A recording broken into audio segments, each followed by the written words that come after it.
शुभ सकाळ सर्वांना। आम्ही सकाळी चाललो होतो दीदीकडे, कारण की आज होता पूजेचा दुसरा दिवस। आता सख्या बहिणी असलो तरी घराजवळ असल्यामुळे मुक्कामी राहणे काही शक्यच नसते। मी आणि माझी मम्मी सकाळी आली तेव्हा दीदीच्या घरात जिथे पूजा मांडली तिथे मस्त ऊन आलेलं होतं, त्यामुळे वातावरण खूप प्रसन्न वाटलं। आधी होती सत्यनारायण पूजा, तर त्यासाठी दीदीची आवराआवर चालली होती। मामीनी तिचा मेकअप केला आणि मी तिची साडी घालून दिली।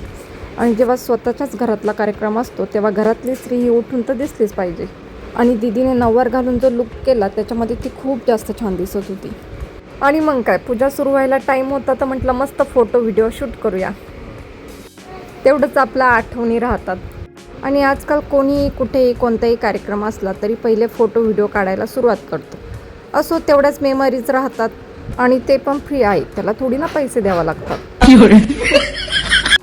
चला, तर नंतर सत्यनारायण पूजा झाली आणि त्यानंतर होतं दुपारी जागरण गोंधळ। काही वेळ तिथं थांबल्यानंतर म्हणलं आता आपल्या घरी जाऊन आवरून घ्यावं, कारण आम्ही आहे सख्या बहिणी। मग आमच्या दोघींच्या माहेरची माणसं एकच, त्यामुळं आलेली सगळी माहेरची माणसं तर माझ्याकडे पण येणार होती, म्हणून मग मी घरी आले। आता आलेल्या या सगळ्या पाहुण्या माझ्या माहेरच्याच बरं का, पण माझ्या माहेरचं महिला मंडळ काय साधं नाही,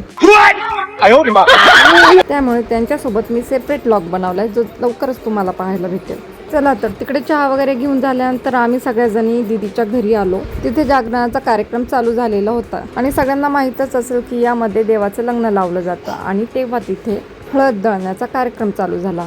आणि हळद लग्न हे माणसांचं असो किंवा देवाचं, एन्जॉय तर केलंच पाहिजे। आणि आमच्याकडे जागरण गोंधळ असतं तेव्हा लंगर तोडण्याची प्रथा असते। आता हे कोणाकोणाकडे असेल तर काही ठिकाणी अशी प्रथा नसते। चला, तर लंगर तुटला म्हणजे केलेला कार्यक्रम हा सफल झाला आणि देवाची कृपा झाली अशी मान्यता असते। आणि ह्या पूजामध्ये सगळ्या गोष्टी व्यवस्थित होऊन सर्वांनी देवाची पूजा केली, आरती केली आणि हा कार्यक्रम व्यवस्थित पार पडला। बरेच पाहुणे लांबून आलेले होते, त्यामुळे जेवणाचा कार्यक्रमही लगेच सुरू केला। आलेल्या पाहुण्यांनी जेवण केलं, सगळ्यांना भेटून झाल्यानंतर आम्ही जेवण केलं। आणि नंतर लक्षात आलं की या सगळ्या गडबडीमध्ये आम्ही काहीच फोटो व्हिडिओ सोबत काढलेच, पण फोटोपेक्षाही पाहुणे महत्त्वाचे असतात ना।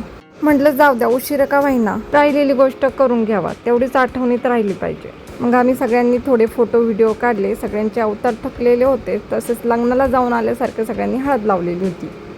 तर असा होता पूजेचा दिवस आणि या कार्यक्रमानिमित्ताने सगळ्यांची भेट झाली, त्यामुळं खूप छान वाटलं। पण हा व्हिडिओ बघून तुम्हाला छान वाटलं की हे नक्की सांगा।